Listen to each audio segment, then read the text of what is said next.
Stay on track with your goals with goal-directed persistence. Goal-directed persistence is our final executive functioning skill in our executive functioning skill series. You could check out the playlist up here if you want to learn those other skills. Executive functioning skills help us organize, plan, and manage our life. They are so important and they are learnable. If you're struggling with any of the executive functioning skills, then you have to know that you could put some time in to building these skills, and all of these videos in this series tell you exactly how. In this video, we're talking about goal-directed persistence. That means that you have the tenacity to stick with a goal. Even if it takes longer than you thought, even if it's harder than you thought, even if you are stalled in certain ways because something is not working, that you have the persistence to continue the goal until the end because you have that why. You have that why, like I want to do this goal because of a reason. And if you have that why and that why is precious to you, that'll help motivate you to get that goal. So goal-oriented persistence is about grit, it's about tenacity and follow through, and it's about continuing even though that initial excitement of setting the goal and starting out wears off a little bit, that you could keep going despite that. It's like climbing a mountain. You don't stop when you're tired, you stop when you're at the top of the mountain. Okay, what happens when you don't have good goal-oriented persistence? You stop projects halfway through and get distracted and start a new project. You feel like you fail before you're even finished. You find yourself losing steam after a minor setback, and you put meaning around that losing steam that you should pivot or stop. It also looks like getting easily discouraged or distracted when you're working on a task. Does that sound familiar?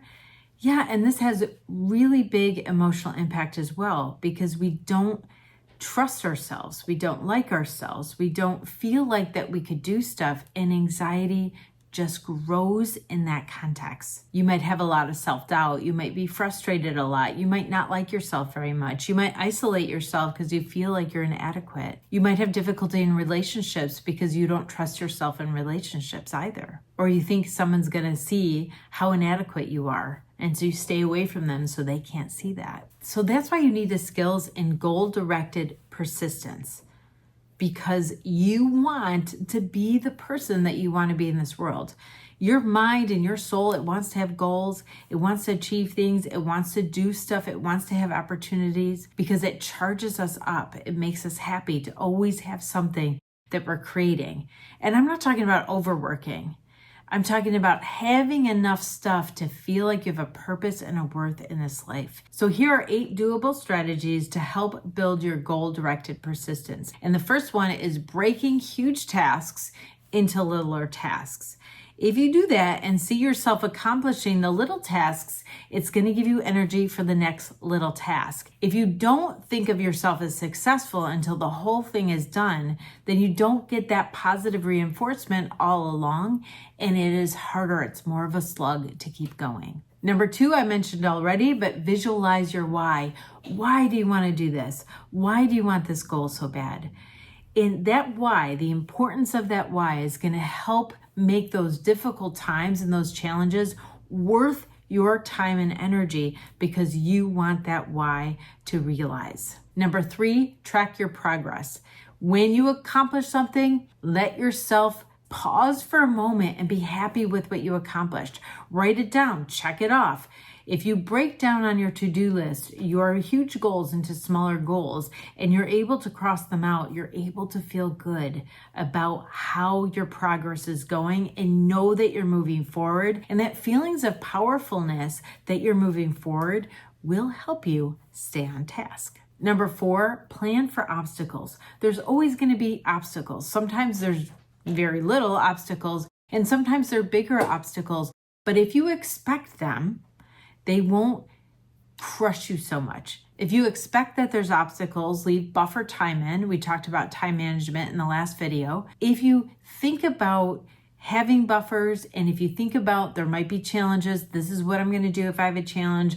I know that I could figure it out. I know I could get help if I need it. Whatever those tactics are, plan for them and it's going to make them a lot less intense. Number 5 is use positive self-talk.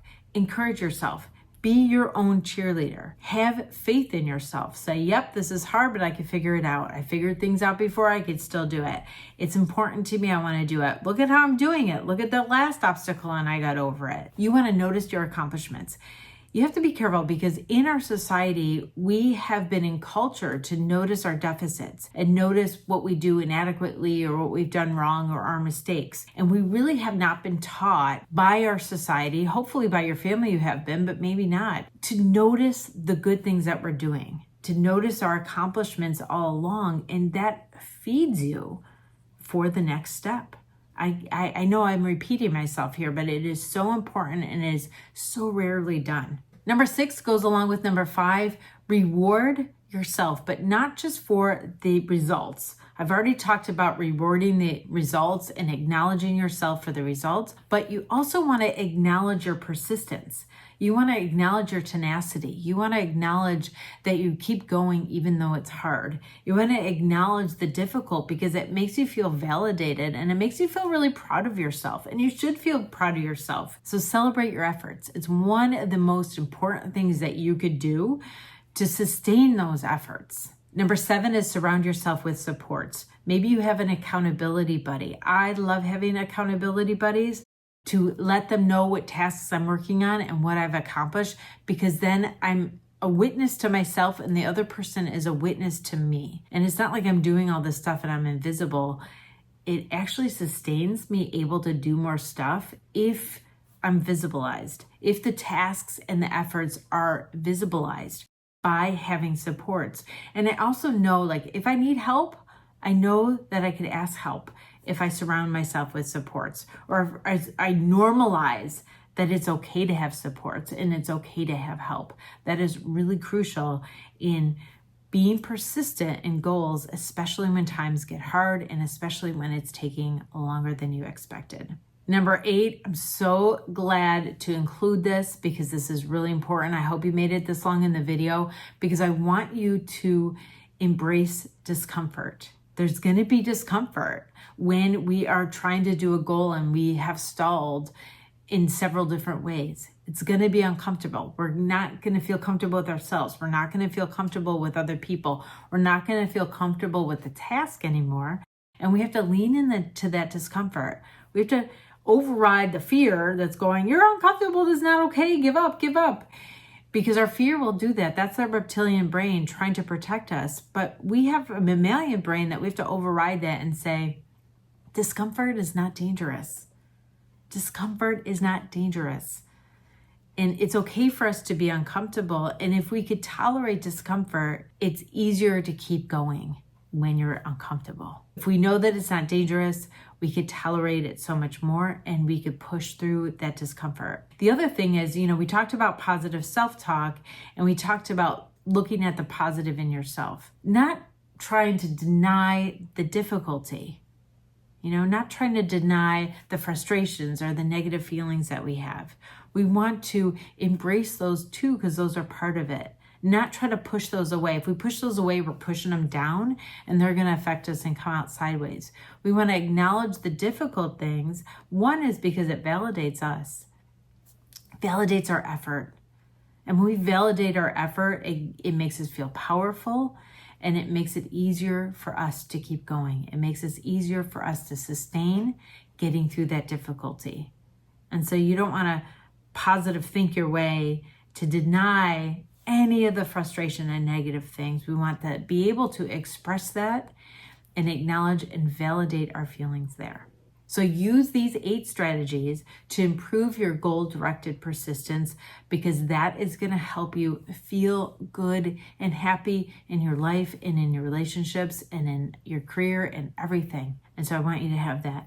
If you want to check out all the rest of the videos on my executive functioning skills series, you could do that up here. And you could come on over to my website, jodiema.com, and I have the blog links below as well with more resources that go along with these videos. As a therapist for so long, I understand people, I understand the mind, I understand how to push through difficult parts, how to heal from trauma, and you'll find resources on all of that there. So I will see you in the next video, but until then, watch this next.